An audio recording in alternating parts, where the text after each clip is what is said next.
Hello and welcome back to my GTNH playthrough. It is September 29th. We're back this weekend. Didn't really play, so honestly it is just like a daily update. Won't be as much stuff as usual for a Monday, but still quite a bit got done, so let's start with it. So first thing I'll... What is that? What is happening? Uh...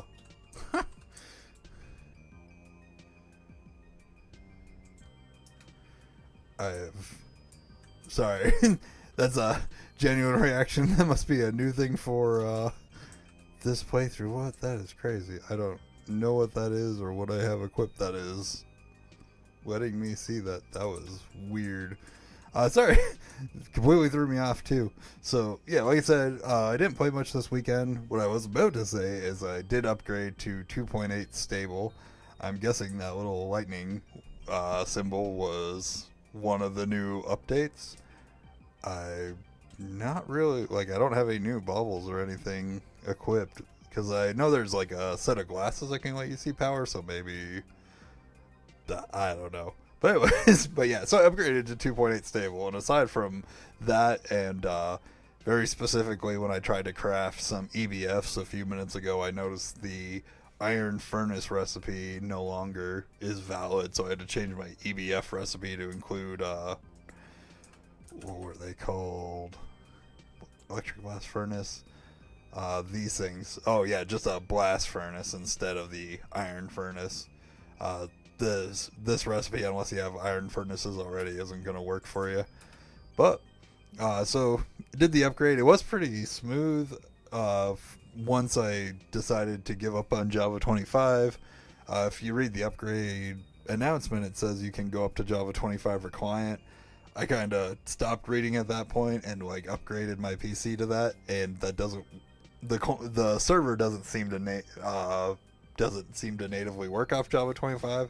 I'm sure there is a way to get that to work, but I didn't want to waste time on it because I wasted enough time on it already, and I figured once the server version natively upgrades it, I'll re-add Java 25 to my computer. For now, I'm just rocking Java 21.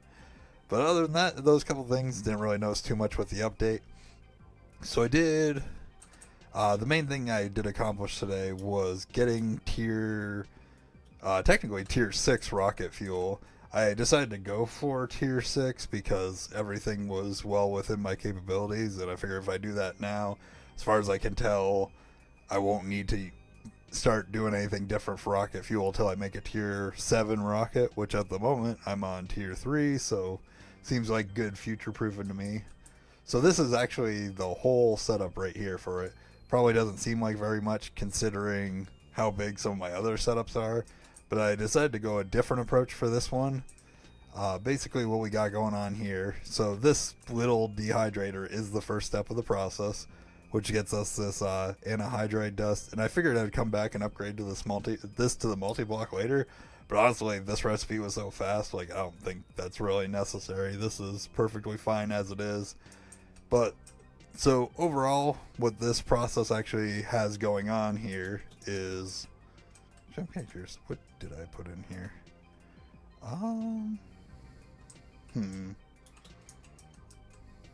What is this recipe? Methanol. Okay.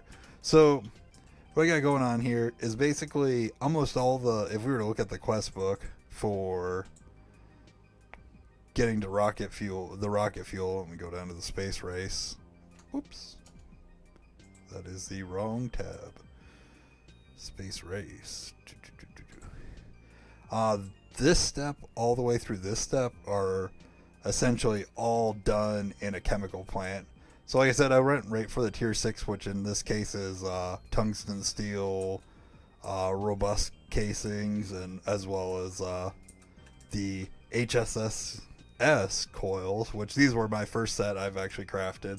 It did allow me to complete the HSS quest on the IV page, and then LUV machine casings, which since we've had Palladium and stuff going for so long, none of this stuff was a problem. Even the crafting these coils didn't take that long. I do believe I might. Oh, it looks like it actually completed. I actually have a full set crafted for... Oh, I didn't finish crafting? Okay. Oh, here they are down here. So I have a new set crafting basically for my 4 electronic blast furnaces over there. That's specifically if I end up having a recipe that needs those instead of crafting another 800, because I don't want to craft the next tier of coils for the Mega EBF until I get to like the proper next tier, because this tier is technically skippable, but it is what's used for the tier 6 over here. But basically what going on is every single one of these grouping of whatever chemicals on here, from this ethanol, quinone, all the way down to CN3H703 purple rocket fuel, are all over here on this dual interface. And I did this setup the same way you would do like a multi-block subnet, where all these are storage buses on various input hatches. The number of inputs, I went with 3 input hatches because one of the recipes requires 3 liquid inputs. Technically, if one of them needs more, I would just expand it out, because I think it can go up to 5 technically, as well as 1 input bus over here for any, because only one of the recipes required a solid to be also included as part of it. And then on this side, I have a catalyst housing that just stays full of this orange metal catalyst, because I didn't want to include this as part of the recipe, since, as you can see, it has a number of uses to it. And I don't know why this isn't filling up, but it should have more in it, because I do have this orange catalyst as something on the level maintainer in the main net. But also on the level maintainers, because I don't actually need that much rocket fuel. It's not like the other resources in like the Monzonite line or what have you, where I just have them crafting infinitely. I went this route with that dual interface over here and put all those different liquids on the level maintainer. That way it just keeps me basically a stack of rocket fuel at all times. And then I have that stored specifically in an ender tank. That way I'm not ever in a situation where I'm like, just have like a brain fart and I go to a different planet without enough rocket fuel to get back and have to do, like, I just don't want to have to worry about that at all. So that's what this setup is. I was pretty happy with how it turned out, because once I figured out what I wanted to do, since I was doing it this route, it was honestly pretty fast, because at that point it was just going to the pattern encoder, encoding the new pattern. The only thing I had to do, just because there's 2 things, ammonia and methanol. Methanol I didn't have crafted at all, so on this same subnet or on its own little multi-block subnet, we just gave it the ability to craft methanol. And the same thing for ammonia, just because ammonia is actually used quite a bit on the different processes, so I didn't want it to get stuck if it didn't have any ammonia in the system. So I just gave this subnetwork the ability to craft its own ammonia and complete the recipes that require it in here for the level maintainer. So these are just to assist. Technically, if the system ever catches up, I won't need this one, and then the methanol I don't have being used or made anywhere else, so it will need this LCR. I was actually going to do nitric acid on this one, which is why it's kind of half built. But honestly, when I look at the network, I have like 83 million nitric acid available or something crazy like that. So if it ever becomes a problem, I'll address it. But it honestly seems like I make way more than enough of that stuff, which kind of makes sense, because I think in each of these floors over here I have a different thing making nitric acid. Not to mention nitric acid is being made back where it says new base over there, which used to be my C18 boosted diesel or main power production. So as for the actual planets, basically I got this all set up and then I hopped right to the planets. I didn't really record much of it, because honestly the planet exploring, there's not really too much going on compared to like some of the crafting. But if we were to hop into Ivy, we can see I went to Ross 128b first, just because the little entry sounded interesting. It said it's a habitable planet, doesn't contain any hostile life forms, and there's like ruins of ancient civilizations.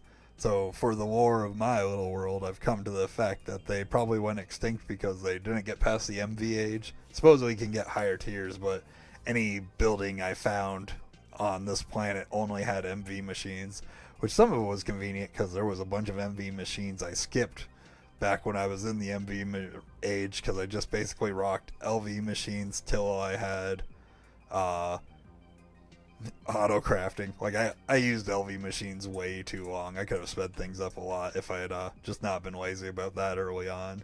Because I, like, say for example, the bender, I used an LV bender all the way till I ended up making an MV one eventually, but I never made an HV one until I started setting up auto crafting over here, and just a lot of other things like that.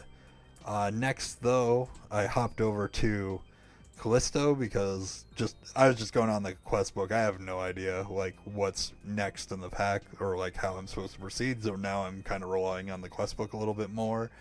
But it says for the tier 4 rocket we need Callisto Ice, so I did hop over to Callisto, and I have this guy on a miner. I hopped over to Sears so it needs this crushed Naquata ore, but it's only there as a small ore, so basically I just dropped the miner or 3 miners on different manganese veins. Figure I might as well do that because that'll at least give me some extra tantalum and stuff in the process while getting this Naquata. And you can see I have this, I was able to grab this.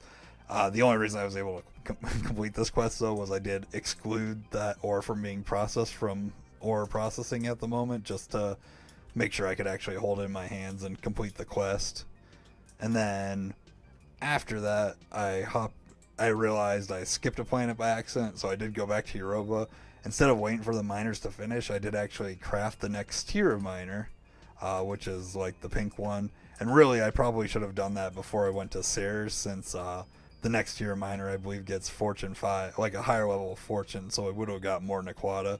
But I did craft 3 more on top of the one I dropped on Europa. So next time I go back to Sears, I'll swap these out, and I probably won't. I'll probably just save the lower tier of miner for, like, if there's something in the overworld or nether I really need at the moment, like, for example, dropping one on, like, a magnetite vein because I need more vanadium. And then, yeah, so that was pretty much it for the trips. There was nothing really exciting between these 3. I will say, just as a friendly heads up, if you are in the rocket, don't try to open this style of backpack. I did have to roll back the server one time earlier because as it was counting down, I was double checking this backpack, and well, because I had the backpack open, the rocket just left without me, which was kind of sad because I lost anyway. There was last backup wasn't too far behind, but it's still like wasted time.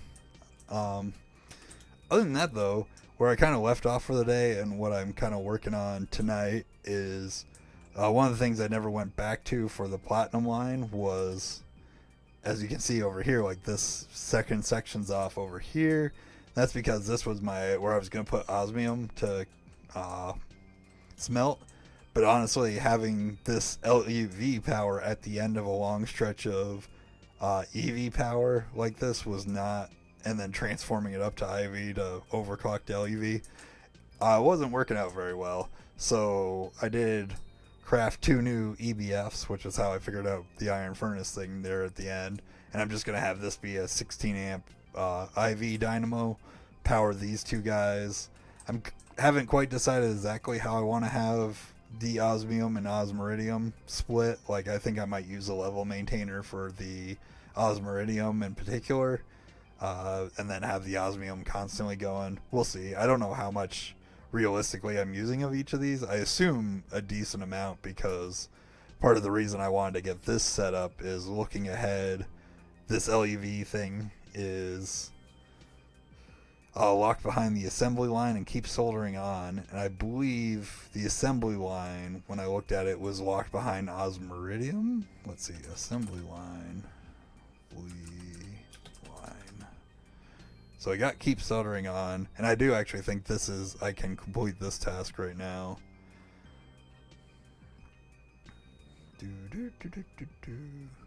Oh no, it is actually unlocked. Okay, so this will be what I work on tomorrow. I'm trying to get to the LUV tier. Mainly, like I said a bunch of times now, I want to be able to swap most of my bees over to the single block option, and then kind of figure out where to go from there. So this will be the immediate thing I finish right after the video, and then next I'll hop over to looking at what I gotta do for the assembly line, and then just keep track of those miners to see if there's anything I need to do, or any particular veins I need to go on. But let's see, I think that was basically everything. Actually, let's check real quick if I can keep soldering on. Well, we're here. It was... Nope, that's not it. Keep soldering on. Oh, indalloy. I was thinking it started with a T. Indalloy. I can. Give me a cell.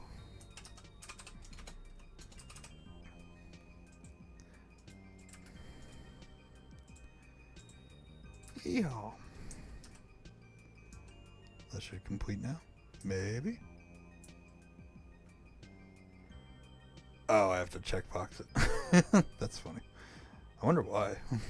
But, alright, so at this point, all I need to do is... What was it? Keep soldering on, and what was the other quest I needed? I don't know why I'm being so forgetful. Oh yeah, craft the assembly line. So that's what I'll be working on. I hope everybody enjoyed the video. I appreciate you guys for watching, and I will be back tomorrow. Hope you have a good night. Goodbye.